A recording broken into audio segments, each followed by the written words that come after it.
नमस्कार, मैं डॉक्टर कंचन सिंह भारत होम्योपैथी में आप सभी का स्वागत करती हूं और आज के इस वीडियो में मैं आप सभी से बात करने वाली हूं काला पीलिया के बारे में। पहले के समय में पीलिया को सबसे खतरनाक बीमारी मानी जाती थी। पीलिया को मेडिकल टर्म में जॉन्डिस कहा जाता है। ब्लड में बिलिरुबिन की मात्रा बढ़ जाने से पीलिया होता है। पीलिया से भी ज़्यादा खतरनाक काला पीलिया होता है।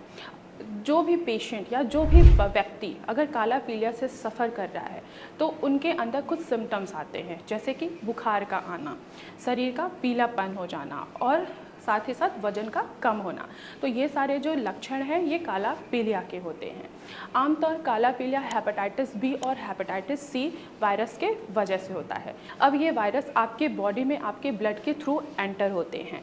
अगर इनका प्रॉपर तरीके से आप इलाज नहीं कराते हैं तो ये कैंसर के साथ साथ किडनी से रिलेटेड और स्किन से रिलेटेड काफ़ी परेशानियां आपके शरीर में पैदा करती हैं। तो आइए अब जानते हैं कि काला पीलिया के क्या क्या लक्षण होते हैं।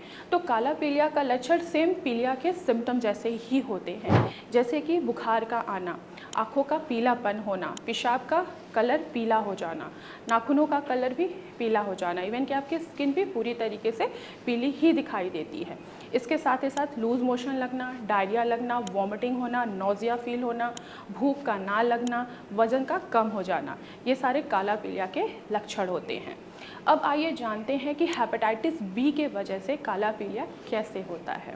वैसे तो हेपेटाइटिस बी और हेपेटाइटिस सी दोनों काला पीलिया होने के जिम्मेदार होते हैं, लेकिन हेपेटाइटिस बी के ज़्यादा सिम्टम्स दिखाई देते हैं। अब हम जानते हैं कि आखिर क्या रीज़न है, जिसके वजह से क्या कारण है जिसकी वजह से हेपेटाइटिस बी होता है। अगर कोई लेडी है, अगर वो प्रेग्नेंट है, अगर उसमें भी थोड़े से भी लक्षण हेपेटाइटिस बी के या हेपेटाइटिस सी के दिखाई देते हैं तो बच्चे में यानी कि नवजात शिशु में भी हेपेटाइटिस बी के सिम्टम्स आएंगे ही आएंगे, यानी कि बच्चे को काला पीलिया होगा ही। इसके अलावा अगर कोई व्यक्ति किसी इंजेक्शन का इस्तेमाल कर रहा है किसी ड्रग्स के लिए और एक ही इंजेक्शन जो है काफ़ी लोग इस्तेमाल कर रहे हैं तो उनमें भी हेपेटाइटिस बी के चांसेस बढ़ जाते हैं। अब आइए जानते हैं कि हेपेटाइटिस सी कैसे फैलता है। अगर किसी भी पर्सन को हेपेटाइटिस सी है तो उसके ब्लड से अगला पर्सन भी हेपेटाइटिस सी से सफ़र कर सकता है। एज ए एग्जाम्पल, अगर किसी को ब्लड ट्रांसफ्यूज़न कराना होता है तो सबसे पहले डॉक्टर्स क्या करते हैं, उनका ब्लड टेस्ट करते हैं कि जिसका आपको ब्लड लेना है क्या उसको हेपेटाइटिस बी या हेपेटाइटिस सी तो नहीं है। अगर इन्फेक्टेड पर्सन में हेपेटाइटिस बी या हेपेटाइटिस सी है तो जाहिर सी बात है कि जो पर्सन ब्लड ले रहा है उसमें भी हेपेटाइटिस सी के चांसेस बढ़ जाते हैं। तो इस तरीके से हेपेटाइटिस बी और हेपेटाइटिस सी के संक्रमण फैलते हैं। तो आइए जानते हैं कि काला पीलिया से हम कैसे बच सकते हैं। तो पहला जो आप टिप्स अपना सकते हैं कि अगर आपको ब्लड ट्रांसफ्यूज़न कराना है या किसी का ब्लड लेना है तो आपको क्या करना है कि एटलीस्ट टेस्ट जरूर कराना है उस पर्सन का कि क्या उसके ब्लड में हेपेटाइटिस बी या हेपेटाइटिस सी के वायरस तो नहीं है।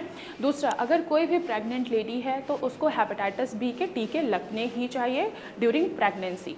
तीसरा, अगर आप किसी एक पर्सन का सुई इस्तेमाल कर रहे हैं या एक ही सुई जो है वो काफ़ी पर्सन इस्तेमाल कर रहे हैं तो वो अवॉइड करें। वो अगर आप ऐसा करते हैं तो आपको हेपेटाइटिस बी और हेपेटाइटिस सी का खतरा बढ़ जाता है।